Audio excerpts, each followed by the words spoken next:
right. I would like to do I'd like to read out a quote you wrote in the diary. It's about the two of you. Oh no. Maybe you get angry, or maybe you get shy. We're often like an old married couple, bitching mercilessly one moment and then caringly wonderful the next. Ain't it the goddamned truth? True. Yes, it's true. We are a temperamental couple, but we love each other deeply.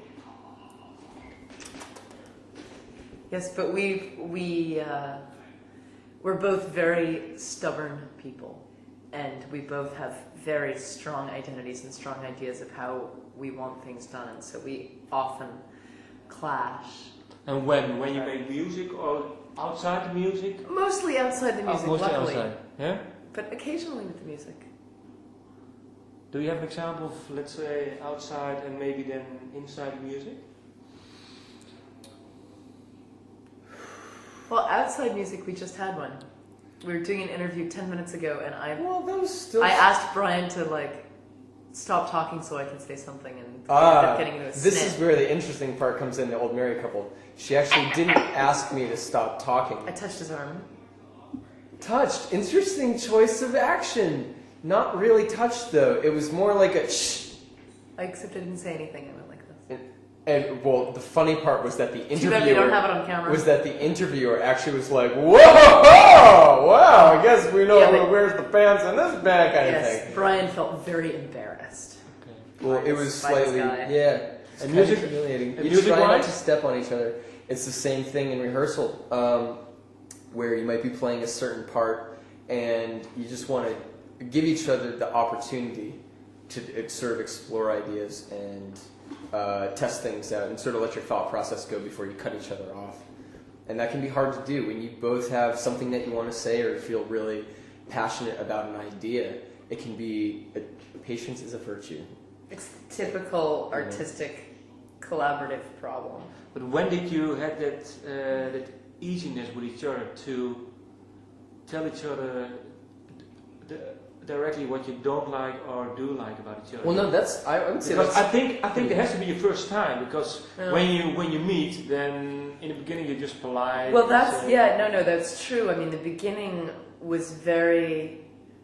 Intuitive. There was much more respect, and there was much more openness of like, oh well, so yeah, that idea is very interesting, but maybe. And of course, now as time has gone on, we've become much more blunt. Yes, that's what I mean. Which can be a problem because we both have very sensitive egos as well, and neither of us wants to be told, that what they're doing isn't fantastic and perfect. That's total bullshit. Well, we disagree Maybe about that one too. Maybe Amanda has a fragile ego, but I'm the only one who can admit that I have a fragile ego. And on it goes for hours and hours. We keep ourselves entertained. Okay, then we just talk about the things that the two of you. What do you admire then, music-wise, in each other? What do we admire musically? Yeah. Well, I think probably our differences first and foremost, in the sense that Amanda, at least I'll speak for myself, Amanda accomplishes things musically far beyond what I could ever dream of, in terms of just being like a true originator of ideas, or being able to piece together a particular sentiment and put it to music. Every time I've tried to write a song, it's always been a disaster. That's why it's always been much more just my sort of field to fit what I do to someone else's thing and kind of build from there. And she's very much the orchestrator and sort of like originator of ideas, which I think is really cool. Okay.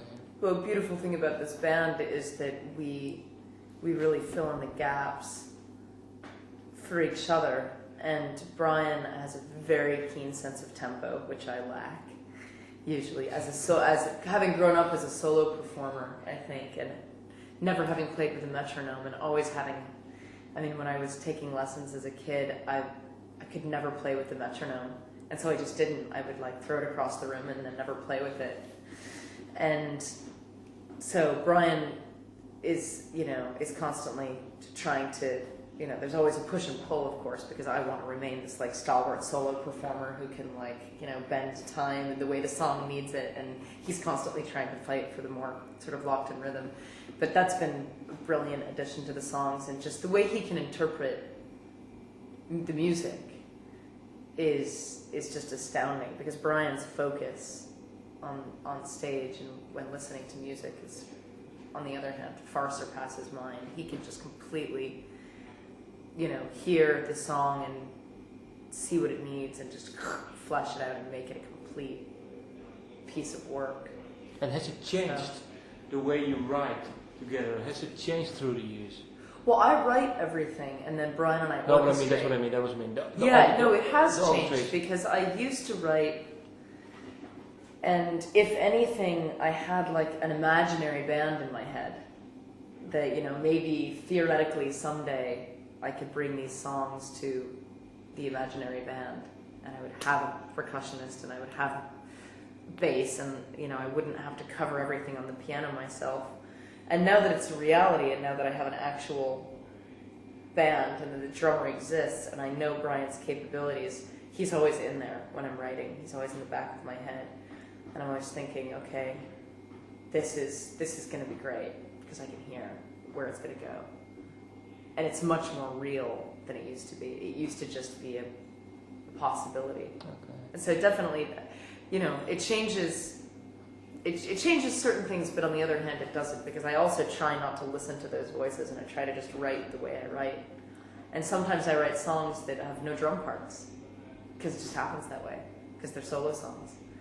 And sometimes I write songs where I know I could never play the song solo and have it be effective. It needs the drums. It needs that driving force behind it. Okay. And are there already some new songs written for the? Songs written for the new album? Yeah, a ton. Yeah, there's a bunch of stuff. In fact, And does it differ a lot from the first one, or can you say if there are differences, what they are? Well, I think we have different feelings about that. You can answer first. I would say there's more of a sort of straight ahead rock edge to some of the new material.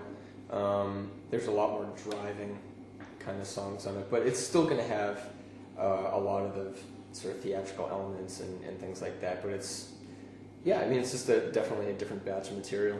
And how come the more rock feel to it? It's just some of the songs that seem to rear their heads during this batch of things. Maybe some of them came about while we were playing with a couple of other musicians, or it was just songs that we decided to focus on. I mean, there was just a particular phase too, a heavy phase, where some of the more swinging, jazzier stuff, or the more cabaret-esque sounding songs maybe came up and got put onto the first couple of records. And it's just a different batch of stuff.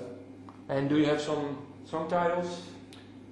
You said well for the more rock songs. Like Goat's Blood Ceremony. Yeah, that's a big one. We're working on that one right now. I'm trying to vie for the jingle bell part, but man's as usual against it. But well, one of the big ones right now is Backstabber, and we've been playing that live. That's going to be one of the sort of rockin' singles for the next record. One is called Shores of California.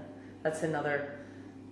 It's they're rock the way rock is for the Dresden Dolls. It's not the kind of rock that is typical rock, but it's sort of along the lines of the songs like Good Day and Gravity and Jeep Song that are just have steady beat, verse chorus verse, up tempo kind of stuff. But sort of like the last record, there's a real eclectic mix of songwriting and styles, just as there is here. It goes from a sort of a jazzy cabaret feel to something rock to something very, very quiet and slow, and back again. I think part of another element of why maybe this stuff changed too is we've been also playing live for 3 years plus now, And that's definitely had an influence, and as we've started to play bigger places and the PAs have gotten louder and things like that. And Amanda's writing in a more straight ahead sense from time to time. Like she said, backstep and things like that have a more kind of like pop kind of feel and stuff like that. But it's also a question of what gets picked for the album. yeah. Because I've been writing a lot of material. But don't you pick the songs then? Well, yes, but actually the majority of songs that I've written in the past couple of years have been these like slow ballads. Yeah? But you can't, I mean we could, but we're not going to put out an album of just slow piano ballads. It wouldn't be Ballad right. album. So, you know, so I mean it's in the spectrum of songs that I write with the ballads over here and the rocking stuff over here. Even if I've written a lot around here, we're going to definitely pull from the whole spectrum to make the album balanced. But do you know, last question, do you know when the album will be released? No. Do you know? We're hoping to record it this summer. Okay, so... Sometime after the summer. Okay, Yes. just when we say Next this year... winter, yeah, next winter, possibly. Or maybe beginning of the next year. Yeah. And the title of the album... We're working on it. Still up there. I don't think it's wise to really even think about that until the songs are done and we know how it's going to feel and how it's going to look. Okay. So, Thank you. Thank you. Thank you.